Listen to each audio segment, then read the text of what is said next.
आता मी चाललोय खेर्डीमध्ये. थोडा आमच्या घराच्या मागच्या साईडला प्लॅस्टिक पाहिजे होता, म्हणजे ताडपत्री. आपण आलो अमर प्लॅस्टिक इंडस्ट्री इथे खेर्डीमध्ये. कसा 230 रुपये किलो त्यांनी प्लॅस्टिक घेतलंय एकाने, आणि इथे डायरेक्ट वजन करून भेटतं बघा. आणि यांचा कारखाना आहे पुरा.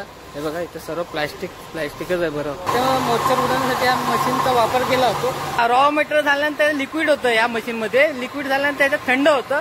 थंड झाल्यानंतर ह्याच्या येऊन मग ह्या मशीनमध्ये येऊन ते कटिंग होतं. कटिंग झाल्यानंतर हे असं रॉ मटेरियल तयार होतं, म्हणजे दाणे. आणि दाणे नंतर त्या मशीनमध्ये टाकल्यानंतर त्यातून लिक्विड होऊन गरम होऊन हे प्लॅस्टिक तयार होतं. म्हणजे अशी प्रोसिजर आहे इथे. लावल्यानंतर ह्याच्यातून इथून कटिंग होतं.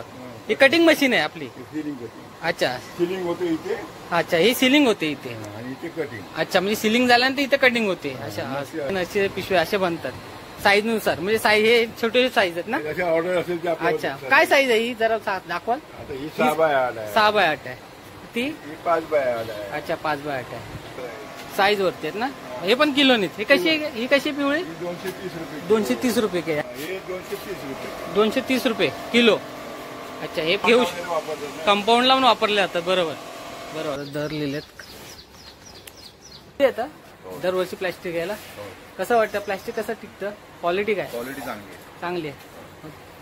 आणि किती किलो तुम्ही आता घेणार आहे?